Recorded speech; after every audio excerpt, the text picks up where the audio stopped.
Wali sufi Allah Subhanahu wa Ta'ala yang terkenal di kalangan para sufi ahli tasawuf, tarikot, pasti mengenal nama beliau sebagai raja para wali Allah Subhanahu wa Ta'ala, yaitu Syekh Abdul Qadir Al-Jailani, bernama lengkap Muhyi Al-Din Abu Muhammad Abdul Qadir Ibnu Abi Sholih Zangodos Al-Jailani, yang lahir pada tahun 470 Hijriah, 1077 Masehi, dan wafat pada hari Sabtu malam setelah maghrib pada 9 Rabiul Akhir di daerah Babul Azaj, wafat di Baghdad pada 561 Hijriah, 1166 Masehi. Syekh Abdul Qadir Al-Jailani masih keturunan Rasulullah Shallallahu Alaihi Wasallam. Jika diurutkan ke atas, maka akan sampai ke Khalifah Ali bin Abi Thalib. Syekh Abdul Qadir Al-Jailani sejak kecil dididik dalam lingkungan keluarga sufi dan dibesarkan dengan kajian agama Islam yang kuat, sehingga terus mematangkan kekuatan batin yang dimilikinya dengan mengaji sejak berusia 10 tahun. Di usia 18 tahun ia pergi ke Baghdad untuk menuntut ilmu, 488 Hijriah, 1095 Masehi, untuk mencari ilmu. Baghdad merupakan tempat berkumpulnya para ulama besar. Syekh Abdul Qadir Al-Jailani berguru kepada para ulama besar seperti Syekh Al-Hamdani mengajarkan ilmu tasawuf, Syekh Hamad Ad-Dabas, Syekh Hamad yang mengajarkan ilmu tarikah, dari Al-Qadi Abu Said Al-Mukarrimi menerima khirkah, jubah kesufian, Ibnu Aqil, Abul Hatab, Abul Husain Al-Farah, dan juga Abu Sa'ad Al-Muharrimi. Syekh Abdul Qadir Al-Jailani juga dikenal sebagai pendiri sekaligus penyebar salah satu tarekat terbesar di dunia bernama Tarekat Qadiriyah. Tarekat secara harfiah berarti jalan, sama seperti syariah, sabil, sirat dan manhaj, yaitu jalan menuju kepada Allah guna mendapatkan ridho Allah dengan mentaati ajaran-ajarannya. Semua perkataan yang berarti jalan itu terdapat dalam Al-Quran. Seperti Quran Surah Al-Jin ayat 16, kalau saja mereka berjalan dengan teguh di atas tarikah, maka kami, Allah, pasti akan melimpahkan kepada mereka air, kehidupan sejati, yang melimpah ruah. Inti ajaran dasar Tarekat Qadiriyah. Ada dua hal yang melandasi inti ajaran Tarekat Qadiriyah, yaitu 1. Berserah diri, lahir batin, kepada Allah. Seorang muslim wajib menyerahkan segala hal kepada Allah, mematuhi perintahnya, dan menjauhi larangannya. 2. Mengingat dan menghadirkan Allah dalam kalbunya. Caranya, dengan menyebut asma Allah dalam setiap detak nafasnya. Bagaimanapun, zikrullah adalah suatu perbuatan yang mampu menghalau karat lupa kepada Allah, menggerakkan keikhlasan jiwa, dan menghadirkan manusia duduk bertafakur sebagai hamba Allah. Hal ini merujuk pada hadis riwayat Ibnu Abid Dunya dari Abdullah bin Umar berikut. Sebenarnya setiap sesuatu ada pembersihnya, dan bahwa pembersih hati manusia adalah berzikir, menyebut asma Allah, dan tiadalah sesuatu yang lebih menyelamatkan dari siksa Allah kecuali zikrullah. Kedua hal ini, menurut Syekh Abdul Qadir, akan membawa seorang manusia senantiasa bersama Allah, sehingga segala aktivitasnya pun bernilai ibadah. Lebih lanjut, beliau juga menandaskan bahwa keimanan ini merupakan landasan bagi terwujudnya tatanan sosial yang lebih baik lagi. Lebih jauh, sebuah tatanan negara yang islami dan memenuhi aspek kebaikan universal. Dengan mengamalkan ajaran tarekat dengan baik, khususnya zikir, maka seseorang akan terbuka kesadarannya untuk dapat mengamalkan syariat dengan baik, walaupun secara kognitif tidak banyak memiliki ilmu keislaman. Karena ia akan mendapat pengetahuan dari Tuhan, marifah, dan cinta Tuhan, mahabbah, karena buah, samrahnya, zikir. Dan juga karena buahnya zikir, maka dalam diri seseorang terjadi penyucian jiwa, tazkiyat al-nafsi. Dan dengan jiwa yang suci seseorang akan dengan ringan dapat melaksanakan syariat Allah. Jumlah karomah yang dimiliki oleh Asy-Syaikh Abdul Qadir Al-Jailani banyak sekali. Dan dalam riwayat manakib Syekh Abdul Qadir Jailani ada beberapa karomah dan keajaiban yang diperlihatkan sebagai gambaran kebesaran Allah Subhanahu wa Ta'ala yang bisa dipetik hikmah. Berikut akan dibacakan beberapa kisah karomah beliau. 1. Ujian seekor ular. Pada suatu hari di majelis Asy-Syaikh Abdul Qadir Al-Jailani beserta murid-muridnya yang lain. Tiba-tiba, muncul seekor ular besar di pangkuan Asy-Syaikh. Maka orang ramai yang hadir di majelis itu pun berlari tunggang langgang ketakutan. Tetapi Asy-Syaikh Al-Jailani hanya duduk dengan tenang saja. Kemudian ular itu pun masuk ke dalam baju Asy-Syaikh dan telah merayap-rayap di badannya. Setelah itu, ular itu telah naik pula ke lehernya. Namun, Asy-Syaikh masih tetap tenang dan tidak berubah keadaan duduknya. Setelah beberapa waktu berlalu, turunlah ular itu dari badan Asy-Syaikh, dan ia telah seperti bicara dengan Asy-Syaikh Abdul Qadir Al-Jailani. Setelah itu, ular itu pun gaib atau lenyap. Kami pun bertanya kepada Asy-Syaikh Abdul Qadir Al-Jailani tentang apa yang telah dituturkan oleh ular itu. Menurut beliau, ular itu telah berkata bahwa dia telah memuji wali-wali Allah yang lain, tetapi dia tidak pernah bertemu dengan seorang pun yang setenang dan sehebat Asy-Syaikh Abdul Qadir Al-Jailani. 2. Membunuh dan menghidupkan burung. Pada suatu hari, ketika Asy-Syaikh sedang mengajar murid-muridnya di dalam sebuah majelis, seekor burung telah terbang di udara di atas majelis itu sambil mengeluarkan satu bunyi yang telah mengganggu majelis itu. Maka Asy-Syaikh Abdul Qadir Al-Jailani pun berkata, "Wahai angin, ambil kepala burung itu." Seketika itu juga, burung itu telah jatuh ke atas majelis itu, dalam keadaan kepalanya telah terputus dari badannya. Setelah melihat keadaan burung itu, Asy-Syaikh Abdul Qadir Al-Jailani pun turun dari kursi tingginya dan mengambil badan burung itu, lalu disambungkan kepala burung itu ke badannya. Kemudian Asy-Syaikh Abdul Qadir Al-Jailani berkata, "Bismillahirrohmanirrohim." Dengan serta-merta, burung itu telah hidup kembali dan terus terbang dari tangan Asy-Syaikh. Maka takjublah para hadirin di majelis itu, karena melihat kebesaran Allah yang telah ditunjukkannya melalui tangan Asy-Syaikh. 3. Penculikan oleh jin. Pada suatu hari, di dalam tahun 537 Hijriah, seorang lelaki dari kota Baghdad, dikatakan oleh setengah perawi, bahwa lelaki itu bernama Abu Said Abdullah ibnu Ahmad ibnu Ali ibnu Muhammad al-Baghdadi, telah datang bertemu dengan Asy-Syaikh Jailani dan berkata bahwa dia mempunyai seorang anak dara cantik berumur 16 tahun bernama Fatimah. Anak daranya itu telah diculik, diterbangkan dari atas anjung rumahnya oleh seorang jin. Maka Asy-Syaikh Abdul Qadir Al-Jailani pun menyuruh lelaki itu pergi pada malam hari itu ke suatu tempat bekas rumah roboh di satu kawasan lama di kota Baghdad bernama Al-Kar. Carilah bonggol yang kelima dan duduklah di situ. Kemudian, gariskan satu bulatan di sekelilingmu di atas tanah. Kala engkau membuat garis, ucapkanlah Bismillah dan di atas niat Asy-Syaikh Abdul Qadir Al-Jailani. Apabila malam telah gelap, engkau akan didatangi oleh beberapa kumpulan jin dengan berbagai rupa dan bentuk. Janganlah engkau takut. Apabila waktu hampir terbit fajar, akan datang pula Raja Jin dengan segala angkatannya yang besar. Dia akan bertanya hajatmu. Katakan kepadanya bahwa aku telah menyuruh engkau datang bertemu dengannya. Kemudian ceritakanlah kepadanya tentang kejadian yang telah menimpa anak perempuanmu itu. Lelaki itu pun pergi ke tempat itu dan melaksanakan arahan Asy-Syaikh Abdul Qadir Al-Jailani. Beberapa waktu kemudian, datanglah jin-jin yang mencoba menakut-nakuti lelaki itu. Tetapi jin-jin itu tidak mampu untuk melintasi garis bulatan. Jin-jin itu telah datang bergilir-gilir, yakni satu kumpulan ke satu kumpulan. Dan akhirnya, datanglah Raja Jin yang sedang menunggang seekor kuda dan telah disertai oleh satu angkatan yang besar dan hebat rupanya.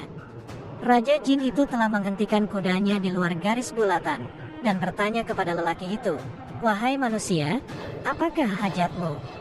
Lelaki itu menjawab, "Aku telah disuruh oleh Asy-Syaikh Abdul Qadir Al-Jailani untuk bertemu denganmu." Begitu mendengar nama Asy-Syaikh Abdul Qadir Al-Jailani diucapkan oleh lelaki itu, Raja Jin itu telah turun dari kudanya dan terus mencium bumi.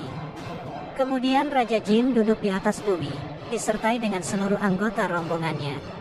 Setelah itu, Raja Jin itu menanyakan masalah lelaki itu. Lelaki itu pun menceritakan kisah anak gadisnya yang telah diculik oleh seorang jin. Setelah mendengar cerita lelaki itu, Raja Jin itu pun memerintahkan agar dicari si jin yang bersalah itu. Beberapa waktu kemudian, dibawa ke hadapan Raja Jin itu seorang jin lelaki dari negara Cina bersama dengan si gadis yang telah diculiknya. Bertanya, "Kenapa engkau menculik anak gadis ini? Tidakkah engkau tahu, dia ini berada di bawah naungan Al-Qutub?" Jin lelaki dari negara Cina itu mengatakan, dia telah jatuh cinta dan bernafsu terhadap gadis itu. Raja Jin kemudian memerintahkan agar si gadis dipulangkan kepada orang tuanya, sedangkan jin dari negara Cina itu dikenakan hukuman pancung kepala. Lelaki itu pun mengutarakan rasa takjub dengan segala perbuatan Raja Jin itu, yang sangat patuh kepada Asy-Syaikh Abdul Qadir Al-Jailani. Raja Jin itu berkata, "Sudah tentu, karena Asy-Syaikh Abdul Qadir Al-Jailani bisa melihat dari rumahnya semua kelakuan jin-jin yang jahat. Banyak dari mereka semua berada di tempat jauh di atas bumi, karena telah lari karena kehebatannya. Allah Ta'ala telah menjadikan Asy-Syaikh Abdul Qadir Al-Jailani bukan saja Al-Qutub bagi umat manusia, bahkan juga terhadap seluruh bangsa jin." 4. Melempar perompak dengan sandal. Pada 3 hari bulan Safar, kami berada di sisi Asy-Syaikh Abdul Qadir Al-Jailani. Pada waktu itu, Asy-Syaikh sedang mengambil wudhu dan memakai sepasang terompah. Setelah selesai menunaikan salat 2 rakaat, tiba-tiba beliau memekik berteriak, kemudian melemparkan salah satu dari terompah-terompah itu dengan sekuat tenaga sampai tidak kelihatan lagi oleh mata. Setelah itu, dia berteriak sekali lagi, lalu melemparkan terompah yang satu lagi. Kami yang berada di situ terkejut, tetapi tidak ada seorang pun yang berani menanyakan maksud semua itu. 23 hari kemudian, sebuah kafilah telah datang untuk menziarahi Asy-Syaikh Abdul Qadir Al-Jailani. Mereka membawa hadiah-hadiah untuknya, termasuk baju, emas dan perak. Dan yang anehnya, termasuk juga sepasang terompah. Setelah dia mati, kami lihat terompah-terompah itu adalah terompah-terompah yang pernah dipakai oleh Asy-Syaikh Abdul Qadir Al-Jailani pada waktu itu. Kami pun bertanya kepada kafilah itu, dari manakah datangnya sepasang terompah itu. Mereka lalu bercerita, pada 3 hari bulan Safar yang lalu, ketika kami sedang di dalam satu perjalanan, kami telah diserang oleh satu kumpulan perompak. Mereka telah merampas semua barang-barang kami, dan telah membawa barang-barang yang mereka rampas itu ke satu lembah untuk dibagi-bagikan di antara mereka. Kami pun berdiskusi dan mengambil keputusan. Kami lalu menyeru kepada Asy-Syaikh Abdul Qadir Al-Jailani agar menolong kami. Kami juga telah bernazar apabila kami selamat, kami akan memberinya beberapa hadiah. Tiba-tiba, kami mendengar satu jeritan yang amat kuat, sehingga menggegerkan lembah itu, dan kami lihat di udara ada satu benda yang sedang melayang dengan sangat kencang sekali. Beberapa waktu kemudian, terdengar satu lagi bunyi yang sama, dan kami lihat satu lagi benda serupa yang sedang melayang ke arah yang sama. Setelah itu, kami telah melihat perompak-perompak itu berlari tunggang langgang dari tempat mereka yang sedang membagi-bagikan harta rampasan itu, dan meminta kami mengambil kembali harta kami, karena mereka telah ditimpa celaka. Kami pun pergi ke tempat itu. Kami lihat kedua orang pemimpin perompak itu telah mati. Di sisi mereka pula, ada sepasang terompah. Inilah terompah-terompah itu. 5. Meredakan orang yang akan buang hajat. Pada awalnya, aku memang tidak suka kepada Asy-Syaikh Abdul Qadir Al-Jailani. Walaupun aku merupakan seorang saudagar yang paling kaya di kota Baghdad waktu itu, aku tidak pernah merasa tentram ataupun berpuas hati. Pada suatu hari, aku pergi menunaikan salat Jumat. Ketika itu, aku tidak mempercayai tentang cerita-cerita karomah yang dikaitkan pada Asy-Syaikh Abdul Qadir Al-Jailani. Sesampainya aku di masjid itu, aku dapati beliau telah ramai dengan jamaah. Aku mencari tempat yang tidak terlalu ramai, dan itu di hadapan mimbar. Di kala itu, Asy-Syaikh Abdul Qadir Al-Jailani baru saja mulai untuk khutbah Jumat. Ada beberapa perkara yang diulas oleh Asy-Syaikh Abdul Qadir Al-Jailani yang telah menyinggung perasaanku. Tiba-tiba, aku merasa ingin buang air besar. Untuk keluar dari masjid itu memang sukar dan agak mustahil. Aku pun dihantui perasaan gelisah dan malu. Khawatir nantinya aku tidak bisa menahannya dan akhirnya buang air besar di depan orang banyak. Kondisi itu membuat kemarahanku terhadap Asy-Syaikh Abdul Qadir Al-Jailani bertambah dan memuncak. Tak berapa lama, Asy-Syaikh Abdul Qadir Al-Jailani telah turun dari atas mimbar dan telah berdiri di hadapanku. Sambil beliau terus memberikan khutbah, beliau telah menutup tubuhku dengan jubahnya. Tiba-tiba aku sedang berada di satu tempat yang lain, di satu lembah hijau yang sangat indah. Aku lihat sebuah anak sungai sedang mengalir perlahan di situ, dan keadaan sekelilingnya sunyi sepi, tanpa kehadiran seorang manusia. Aku lantas pergi membuang air besar. Setelah selesai, kemudian aku berwudu. Di saat aku melangkah untuk pergi melaksanakan salat, tiba-tiba aku mendapati diriku telah berada di tempat semula, di bawah jubah Asy-Syaikh Abdul Qadir Al-Jailani. Kemudian beliau mengangkat kembali jubahnya dan naik kembali ke tangga mimbar. Aku sungguh merasa terkejut, bukan karena perutku sudah terasa lega, tetapi juga keadaan hatiku. Segala perasaan marah, ketidakpuasan hati, dan perasaan-perasaan jahat yang lainnya, semuanya telah hilang. Seusai sembahyang Jumat berakhir, aku pun pulang ke rumah. Di dalam perjalanan, aku menyadari bahwa kunci rumahku telah hilang, dan aku kembali ke masjid untuk mencarinya. Begitu lama aku mencari, tetapi tidak aku temukan. Terpaksa aku menyuruh tukang kunci untuk membuat kunci yang baru. Pada keesokan harinya, aku telah meninggalkan Baghdad dengan rombonganku karena urusan perniagaan. 3 hari kemudian, kami telah melewati satu lembah yang sangat indah. Seolah-olah ada satu kuasa ajaib yang telah menarikku untuk pergi ke sebuah anak sungai. Barulah aku teringat bahwa aku pernah pergi ke sana untuk buang air besar beberapa hari sebelumnya. Aku mandi di anak sungai itu. Ketika aku sedang mengambil jubahku, aku telah menemukan kembali kunciku, yang rupanya telah tertinggal dan telah tersangkut pada sebatang dahan di situ. Setelah aku sampai di Baghdad, aku menemui Asy-Syaikh Abdul Qadir Al-Jailani dan menjadi anak muridnya. 6. Berpisah dengan sang bunda adalah Syekh Muhammad bin Qaid Al-Awani yang berkata bahwa Al-Jailani muda meminta izin kepada sang bunda untuk pergi ke Baghdad menimba ilmu. Beliau berkata, "Bunda, berilah aku kesempatan untuk menuju Allah Subhanahu wa Ta'ala. Izinkan aku pergi ke Baghdad, di mana aku akan berusaha memperoleh ilmu pengetahuan, dan di sana aku akan bertemu dengan orang-orang soleh." Sang bunda menangis mendengar beliau akan pergi, kemudian masuk ke dalam kamar dan mengambil uang sebanyak 80 dinar. Uang itu adalah warisan dari ayahanda beliau. Kemudian sang bunda memasukkan uang tersebut ke dalam saku beliau 40 dinar, dan sisanya dimasukkan ke saku baju mantel beliau. Sang bunda meminta beliau berjanji untuk selalu berlaku jujur dalam keadaan apapun. Ketika sang bunda mengantar beliau sampai di depan pintu rumah, sang bunda mengucapkan selamat tinggal dan berkata, "Anakku, pergilah, karena aku telah melepaskan engkau demi mencari Allah. Aku tahu, mungkin aku tidak akan bertemu lagi dengan wajahmu hingga hari kebangkitan kelak." Maka pergilah beliau menuju Baghdad. Sejarah hidup beliau terus berlanjut sampai akhirnya beliau menetap di Baghdad, dan waktu itu umur beliau 18 tahun. Pada masa itu, khalifah yang berkuasa di Baghdad adalah Al-Mustazir. Ketika beliau akan memasuki kota Baghdad, beliau dihadang oleh Al-Khidir sembari berkata kepadanya, "Aku tidak akan pernah mengizinkan kamu masuk ke kota Baghdad sampai 7 tahun ke depan."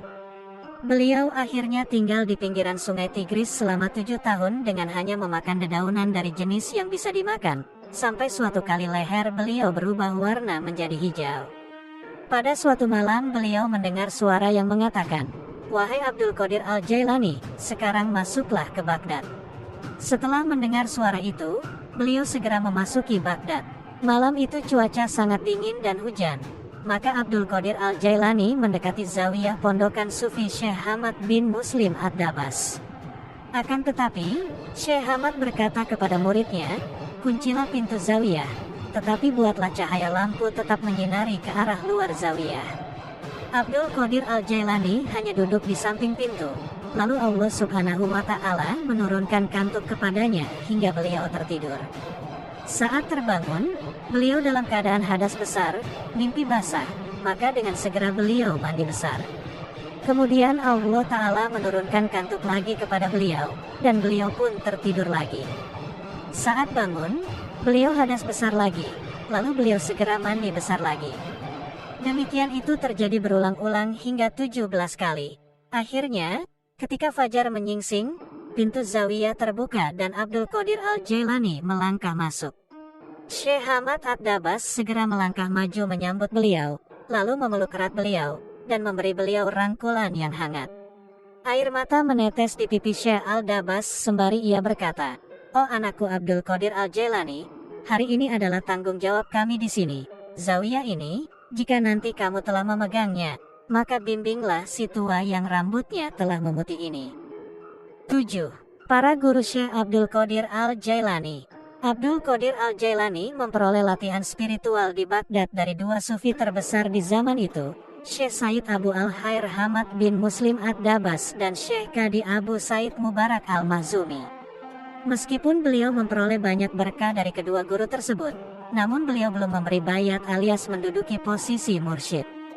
Kemudian beliau menjadi murid Syekh Qadi Abu Said Mubarak Al-Mahzumi sekaligus bergabung dalam halakoh dan tarekatnya. Syekh Qadi Abu Said Al-Mahzumi menunjukkan rasa cintanya yang sangat besar terhadap murid istimewanya ini, dan memberkahinya dengan mutu manikam spiritualis dan tasawuf. Suatu kali Abdul Qadir Al-Jailani dan para murid yang lain sedang duduk bersama dengan Syekh. Kemudian Syekh meminta Abdul Qadir Al-Jailani untuk pergi mengambil sesuatu. Setelah ia pergi, Syekh Al-Mahzumi berkata kepada murid-muridnya yang lain, "Suatu hari nanti, kaki pemuda itu akan menginjak tengkuk semua aulia, para wali Allah." Setelah beberapa waktu tinggal di Baghdad, Abdul Qadir Al-Jailani mengikuti pendidikan di Jamiah Nizamiyah yang tersohor sebagai pusat pendidikan dan ilmu kerohanian di dunia Islam. Abdul Qadir Al-Jailani menuntut ilmu dengan penuh keikhlasan dan kesungguhan. Di antara guru-guru beliau yang memberikan ilmu qiraat, tafsir, hadis, fikih, syariat, dan tarekat adalah Abu Wafa Ali bin Aqil, Abu Zakaria Yahya bin Ali At-Tabrizi, Abu Said bin Abdul Karim, Abul Anaim Muhammad bin Ali bin Muhammad, Abu Said bin Mubarak Al-Mahzumi, dan Abul Khair Hamad bin Muslim Ad-Dabas. Dalam bidang adab, salah satu guru beliau yang merupakan seorang alim besar pada masa itu ialah Al-Alama Zakaria At-Tabrizi. Dan dalam bidang fikih dan usul fikih, guru-guru beliau adalah Syekh Abul Wafa bin Aqil Al-Hanbali, Abul Hasan Muhammad bin Qadi Abul Ula, Syekh Abul Hatab Mahfuz Al-Hanbali, dan Qadi Abu Said Al-Mubarak bin Ali Al-Mahzumi Al-Hanbali.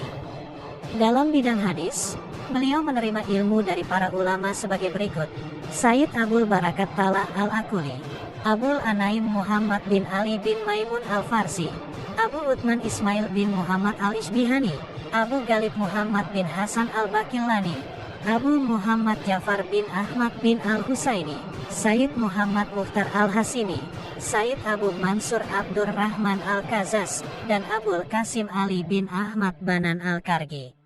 Setelah menempuh pendidikan dengan tekun, Abdul Qadir Al-Jailani lulus dari Jamiah Nizamiyah.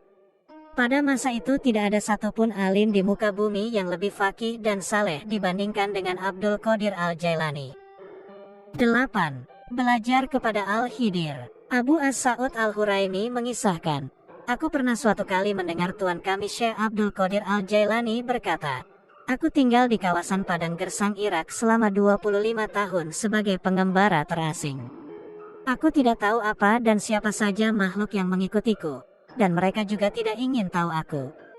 Yang selalu mengunjungiku adalah manusia-manusia dari alam gaib, Rijal al-Gaib, sebangsa jin. Aku biasa mengajari mereka tentang jalan menuju Allah Subhanahu wa Ta'ala, tarekat. Aku juga dipertemukan dengan Al-Khidir alaihi salam ketika aku memasuki kota Irak untuk kali pertamanya. Meskipun waktu itu aku tidak tahu siapa dia sebenarnya, dan dia pernah berkata kepadaku bahwa aku tidak boleh menentangnya. Ketika kami mencapai sebuah kawasan, dia berkata kepadaku, duduklah dan tinggallah di sini. Maka aku duduk dan tinggal di tempat itu sebagaimana dia memerintahkanku. Selama kurun waktu 3 tahun penuh, dia akan datang kepadaku setiap tahunnya, dan dia berkata kepadaku, tetaplah tinggal di situ sampai aku kembali. Segala pesona dunia serta daya tariknya selalu datang kepadaku dalam berbagai bentuk dan tipu muslihat. Setan-setan juga mendatangiku dalam berbagai wujud serta menggoda dengan keahliannya. Tidak sedikit dari setan-setan itu yang terlibat perkelahian denganku, tetapi Allah Subhanahu wa Ta'ala selalu menguatkanku dalam menghadapi mereka. Aku tinggal selama waktu yang lama di kawasan-kawasan gersang kota-kota Irak. Aku memaksa jiwa rendahku untuk melakukan tugas-tugas berat melalui metode disiplin spiritual. Kemudian aku menghabiskan waktu selama 1 tahun dengan hanya makan dari sisa-sisa sampah tanpa minum air sedikit pun. Kemudian selama 1 tahun berikutnya sambil minum air. Kemudian selama 1 tahun penuh dengan hanya minum air, tetapi tanpa menyantap apapun. Dan di tahun berikutnya aku tidak minum, tidak juga makan, dan tidak tidur sama sekali. Aku juga bermukim selama beberapa tahun di kawasan Gersang Nan Tandus di sebuah daerah pinggiran kuno kota Baghdad, di mana satu-satunya sumber makananku adalah dedaunan lontar. Pada setiap awal tahun, seseorang akan datang kepadaku dengan mengenakan jubah yang terbuat dari wol. Aku sudah memasuki 1000 lebih kondisi wujud yang berbeda-beda, dengan tujuan untuk membebaskan diri dari dunia milik kalian ini, dan keadaan yang menimpaku itu hanya dapat dipandang sebagai bentuk ketololan, kegilaan, dan ketidakwarasan. Aku biasa berjalan tanpa alas kaki, melewati onak duri, kerikil tajam, dan tempat-tempat berbahaya sejenisnya. Tidak pernah sekalipun jiwa rendahku menang atas diriku. Tidak juga ada satupun kemilau dunia yang mampu menggodaku. 9. Ujian dari Al-Khidir. Beliau, Al-Khidir, datang kepadaku untuk memberikan suatu ujian, sebagaimana ia telah menguji para wali-wali Allah yang lain sebelumku. Dia menyingkap kepadaku rahasia dari wujudnya dengan cara menampakkan wawasan menuju materi-materi yang aku dapatkan bersamanya. Kemudian aku berkata kepadanya, "Wahai Khidir, jika benar engkau pernah berkata pada Musa alaihis salam, kamu tidak akan pernah dapat bersabar bersamaku, maka sekarang aku akan katakan kepadamu, wahai Khidir, bahwa kamu tidak akan pernah bersabar bersamaku. Kamu seorang Israeli, sementara aku adalah seorang Muhammadi. Inilah kita, kamu dan aku, dan ini adalah bola polonya. Celanaku masih terikat kuat dan pedangku belum disarungkan." 10. Anugerah Jubah Sufi. Beliau juga berkata, selama 11 tahun aku membetahkan diriku tinggal di reruntuhan benteng yang saat ini disebut Menara Persia. Tempat itu menjadi pemukiman panjangku. Di tempat itu aku membuat perjanjian dengan Allah Subhanahu wa Ta'ala bahwa aku tidak akan pernah makan sampai akhirnya ada yang menyediakan makanan buatku, dan aku tidak akan pernah minum sampai ada yang memberiku sarana untuk memuaskan dahagaku.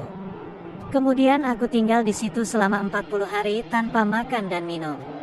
Pada hari ke-40, datang seorang laki-laki membawa sepotong roti dan beberapa makanan. Dia meletakkannya di depanku dan segera beranjak pergi meninggalkanku sendiri. Nafsuku kemudian cepat-cepat memaksakan keinginan untuk menyambar makanan tersebut. Maka aku katakan, demi Allah, makanan ini tidak sejalan dengan perjanjian yang aku ikrarkan kepada Allah. Kemudian di dalam batinku aku mendengar suara yang keras dan berteriak, lapar, tapi aku tetap menolak untuk menurutinya. Kebetulan pada saat itu Syekh Abu Said Al-Makarimi melintas di depanku dan mendengar suara teriakan itu. Lalu ia mendekatiku dan bertanya kepadaku, "Apa arti teriakan tadi, wahai Abdul Qadir Al-Jailani?" Aku menjawab, "Tadi itu hanyalah bisikan jiwa rendahku. Seperti halnya ruh, ia akan reda dengan sendirinya." Kemudian ia berkata kepadaku, "Datanglah ke gerbang Al-Azaj." Lalu ia pergi meninggalkanku, dan aku berkata kepada diriku sendiri, aku tidak akan pernah meninggalkan tempat ini, kecuali Tuhan sendiri yang memerintahkanku. Kemudian Al-Khidir alaihis salam datang kepadaku dan berkata, "Bangunlah dan pergilah ke Abu Said Al-Makarimi." Maka aku pun bergegas pergi, dan di sana aku menjumpainya sedang berdiri di depan rumahnya tengah menanti kedatanganku. "Wahai Abdul Qadir Al-Jailani," katanya kepadaku, "apakah belum cukup bagiku ketika aku katakan, datanglah kepadaku?" Kemudian ia menganugerahkan jubah sufi dengan tangannya sendiri, dan semenjak saat itu, aku dengan tekun membaktikan diriku kepadanya, dan menjadi muridnya yang rajin. 11. Melayang saat berdakwah. Al-Hattab, pembantu Syekh Abdul Qadir Al-Jailani berkata, suatu hari ketika Syekh sedang memberikan ceramah, beliau tiba-tiba naik beberapa langkah ke angkasa dan beliau berkata, "Wahai Israel, berhentilah dan dengarkan kata-kata Sang Muhammad." Kemudian beliau kembali ke tempat duduknya semula. Ketika beliau diminta untuk menjelaskan kejadian tersebut, beliau menjawab, "Abu Al-Abbas Al-Khidir berada di atas sana." Tadi ia sedang melintasi majelis kita ini. Maka aku memintanya berhenti dan berkata kepadanya apa saja yang aku dakwahkan kepada kalian semua. 12. Diludahi Rasulullah 7 kali, Ali 6 kali. Ini diriwayatkan oleh Syekh Abu Muhammad Al-Jubai, bahwasannya beliau Syekh Abdul Qadir Al-Jailani berkata, aku suatu kali berjumpa dengan Rasulullah dalam penampakan ruhani sebelum waktu zuhur, dan beliau berkata kepadaku, wahai anakku terkasih, kenapa engkau tidak berbicara, berdakwah kepada manusia? Maka aku menjawab, wahai bapakku terkasih, aku adalah seorang ajam, bukan orang Arab. Lalu bagaimana aku bisa berkata-kata dengan fasih di tengah-tengah orang Baghdad yang jelas mereka pandai berbahasa Arab? Kemudian Rasulullah berkata, sekarang bukalah mulutmu. Maka aku membuka mulutku lebar-lebar, dan beliau meludahiku sebanyak 7 kali. Kemudian beliau berkata kepadaku, kamu harus berdakwah kepada manusia sekarang. Ajaklah mereka menuju jalan Allah dengan hikmah dan nasihat yang baik. Aku kemudian menunaikan salat zuhur, dan kemudian aku duduk setelah itu hendak berceramah, namun aku masih kehilangan kata-kataku. Kemudian aku melihat penampakan Sayyidina Ali Karamallahu Wajahu, dan beliau berkata, bukalah mulutmu. Aku lalu membuka mulutku, dan beliau meludahiku sebanyak 6 kali. Lalu aku bertanya kepada beliau, kenapa engkau tidak meludahiku sebanyak 7 kali seperti halnya Rasulullah melakukannya? Beliau menjawab, sebagai adab penghormatanku kepada Rasulullah. Setelah mengucapkan kata-kata itu, beliau pergi. 13. Menghilang ke balik matahari. Pengasuh Syekh Abdul Qadir Al-Jailani menceritakan bahwa sewaktu beliau masih kecil seringkali ketika dia menggendong sang syekh, mendadak beliau sudah tidak ada lagi di tangannya. Dia mengatakan bahwa kemudian dia melihat Syekh Abdul Qadir Al-Jailani terbang ke langit dan bersembunyi di balik cahaya matahari. Ketika Syekh Abdul Qadir Al-Jailani sudah dewasa, sang pengasuhnya mengunjunginya dan bertanya, apakah beliau masih sering melakukan hal yang dulu sewaktu kecil beliau lakukan? Kemudian Syekh Abdul Qadir Al-Jailani menjawab, itu dulu ketika aku masih kecil, dan pada waktu itu aku masih lemah, maka aku bersembunyi di balik matahari. Namun kini daya dan kekuatanku telah sedemikian besar, sehingga bila 1000 matahari datang, pasti mereka semua akan bersembunyi di balik diriku.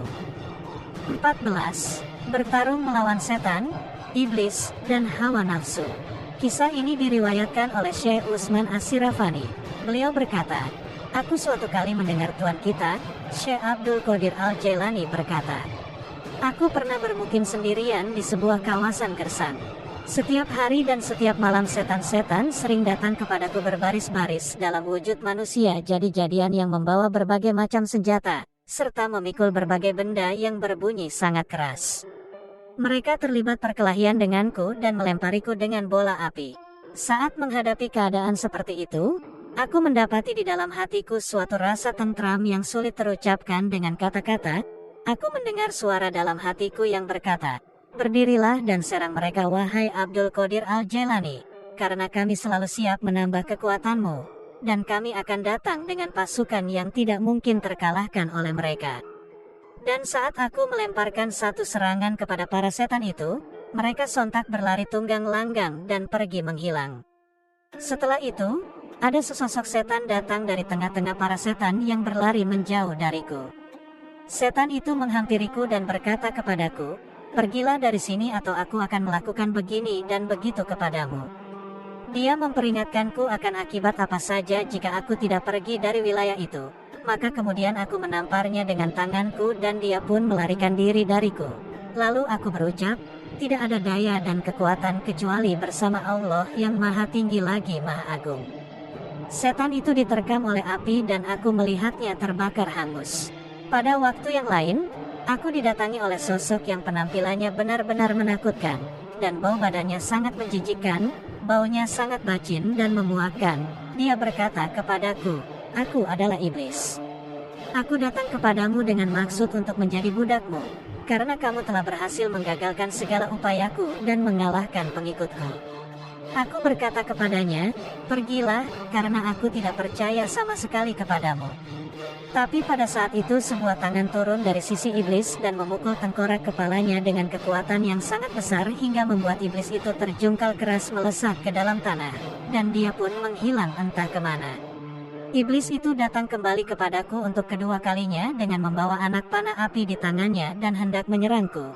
Tetapi dengan cepat seseorang yang memakai jubah penutup kepala lari menuju diriku dengan menaiki kuda berwarna kelabu dan dengan tangkas melemparkan pedang kepadaku. Melihat itu, iblis secepat kilat langsung lari terbirit-birit dari hadapanku. Dan ketika aku bertemu dengannya lagi untuk yang ketiga kalinya, iblis itu sedang duduk dengan jarak yang agak jauh dariku. Berlinangan air mata, sekujur tubuhnya dipenuhi oleh debu. Dan ia berkata, "Aku sungguh telah putus asa menghadapi orang sepertimu, wahai Abdul Qadir Al-Jailani." Aku lalu berkata kepadanya, "Enyahlah kau dari sini, sang terkutuk. Karena aku tidak akan pernah berhenti membentengi diriku sendiri dengan perlindungan Allah untuk melawanmu." Dan dia berkata, "Apa yang telah kau ucapkan itu lebih menyakitkan bagiku ketimbang jepitan besi neraka." 15. Menembus jarak. Diriwayatkan dari Syekh Umar, beliau berkata, "Aku suatu kali mendengar tuan kami Syekh Abdul Qadir Al-Jailani bercerita.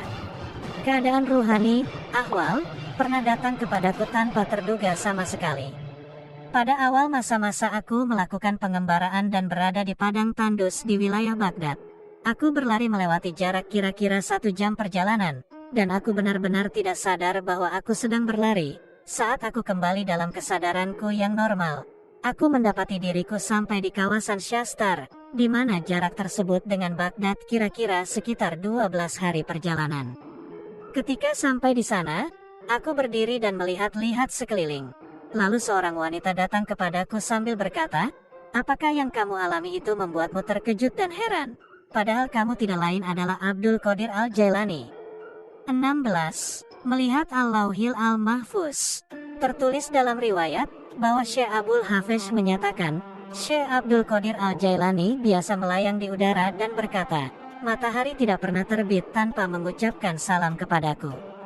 Demi kemuliaan dan murka Allah, aku melihat semua manusia yang baik maupun yang jahat. Mataku tertuju pada Al-Lauhil Al-Mahfuz. Berkali-kali aku menyelam ke samudera ilmu dan kebijaksanaan yang dianugerahkan oleh Allah. Dan akulah kebaikan murni Allah kepada manusia dan utusan khusus kakekku, Rasulullah, dan akulah khalifah beliau di bumi.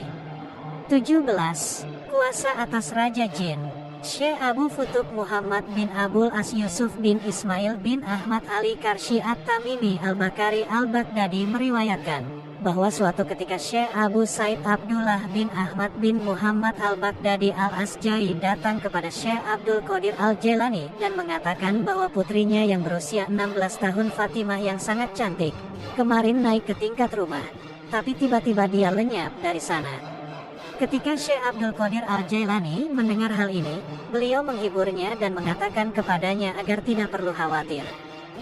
Sang Wali Agung kemudian memerintahkan dia untuk pergi ke sebuah hutan pada malam hari. Syekh Abdul Qadir Al-Jailani menyatakan bahwa di dalam hutan dia akan melihat banyak gundukan pasir.